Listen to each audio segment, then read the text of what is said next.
Hi, Dr. Liz Carter here with part 3 of the 4-part video series, 4 Ways to Maximize Your Goal Success. So if you missed part 1 and part 2, I would highly recommend going back to check those out. The videos are sequential, they build on each other, so having that information before you dive into this one would be really, really helpful. So let's get going with video 3. And the 3 strategies that I like to use the most when I'm talking about kind of finally getting into that planning stage, the preparation stage or execution stage of those goals, right?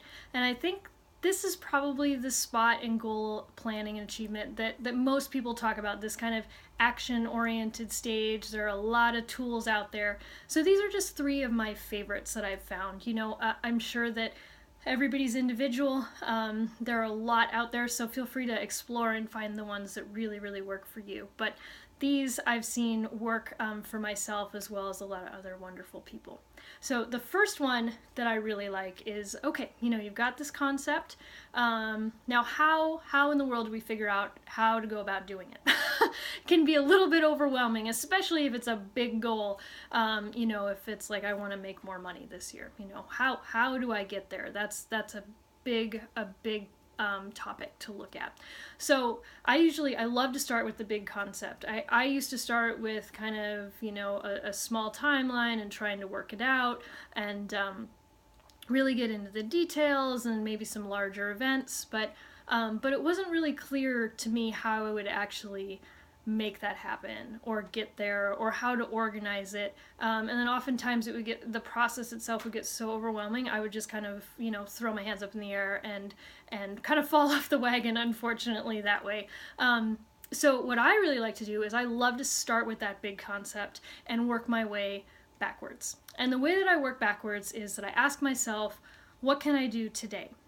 So when you start with that big goal, I want to make more money this year, or whatever it is, think of a few things, write that down and maybe draw a little bubble around it. I kind of like to do a half mind map type of thing. And then write down anything that makes sense to you to fulfill that goal, right? I could get a part-time job, I could ask for a raise, I could start selling some things on eBay that I don't want anymore. Anything, right? This is all about really dreaming big. This is not the time to edit yourself.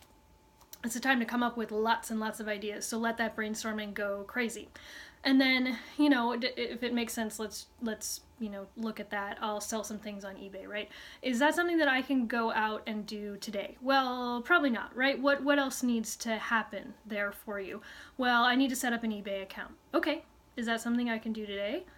Possibly, if you have some time, right? I need to figure out what I want to sell on eBay. Okay, well, that's something else that might be for another day, right? But now you've got the concept of like, okay, I need to list some things out, right? And maybe I want to break it into categories, and then, okay, I need to decide on price points, and then I need to, another part would be I need to set up a PayPal account to get paid.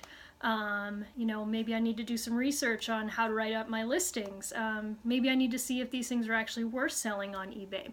All of these things kind of work backwards, and you make each task smaller and smaller and smaller until they're down to things that you can do today if you want. And then you end up checking that off the list and moving on to this next task that you can do today or tomorrow or the next day. But it's a really fabulous way of breaking down these big concepts into these small, achievable, bite-sized pieces, which I think is the hardest part of goal planning, is these achievable bite-sized pieces that make sense in a logical pattern. And when you're working backwards from big to small, you are going to create this path back for yourself.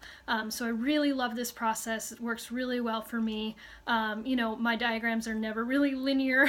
They always kind of go off in many, many branches, right? Because I have lots of ideas and lots of more details and things to add. And then, I thought of another idea on how to make more money, so I'll add that in. So it's actually really, really fun, and it kind of gets those creative juices going.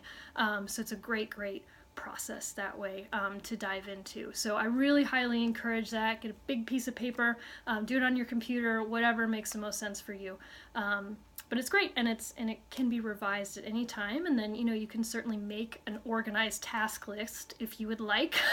You know, once that's all mapped out, right, then go from small to big, whatever makes sense to you. My next favorite thing is planning for contingencies. I think people overlook this one a lot, right? We've got our plan laid out and all our details found, but what happens if something goes wrong, right? What happens if your computer crashes and you can't do that task today? What's your backup plan, right? Is that task necessary to get done today? Can you go to a library to get it done? Can you borrow a friend's computer? What happens there? Just working through that process really helps decrease the likelihood that you'll give up, right? Because sometimes it just takes that one speed bump in the road to kind of throw our hands up in the air and be like, all right, I just can't do this. This is too much. And really that's usually the symptom of something deeper, like we talked about in video 2, with looking at those larger concepts that are really kind of running your goals and your life. So planning for contingencies, right? There's physical things that can happen. There's emotional, right? What if I'm having a bad day? You know, and building that in, right? So it's not a failure if you've already thought about it, right? It's like, okay, well, maybe I just need a break. Maybe I'm super stressed out and I need to get some more sleep. Totally fine. I've planned for that. Great. I'll do this instead. Or, I'll do this tomorrow, whatever it is, but making sure you go through the mental process of being able to anticipate what might come up. I think a big one is taking vacation, right? You know, is that going to mess up my workout schedule or my eating schedule? Certainly doesn't have to if you think about it beforehand and what you'd like to do, right? Are you willing to say, okay, I'll just cheat for a week? Are you saying, you know, wherever I'm staying, maybe they have a gym, or, you know, I'm going gluten-free, so, you know, I'm really going to make sure that I stay gluten-free for all my meals, or just lunch and dinner, or whatever it is for you. So there's a lot of different ways to do that, but really thinking through all of those possibilities, or as many as you can come up with, is incredibly valuable to keeping you on track. And the last thing that I really like, that I again think is pretty overlooked for people, is support around your goals. This is not something that's very easy to do on your own. It's a massive process mentally, emotionally, and physically for a lot of people, because what we want to achieve is really a reflection of our deepest kind of desires and dreams. So having a support network is really, really important. For some people, that means people and accountability and being able to check in. For others, that might be blogging their experience and having an audience that's kind of depending on them for updates. That keeps some people motivated and supported. Maybe it's talking with your mom, maybe it's talking with your best friend through what's happening. But really just feeling like you have that support network set up. So if you feel like you have a setback, or maybe you're not achieving what you want, or you're having trouble staying on track, you've got places to turn, right? And I think people feel really guilty about this and like they're asking too much of others, but most of the time people really love giving back in this way. I think I just saw a study where people really enjoy giving more than they do receiving, because we get such a high psychological reward from that giving sensation and helping someone out. So don't be bashful. People really do enjoy being a sounding board for that most of the time.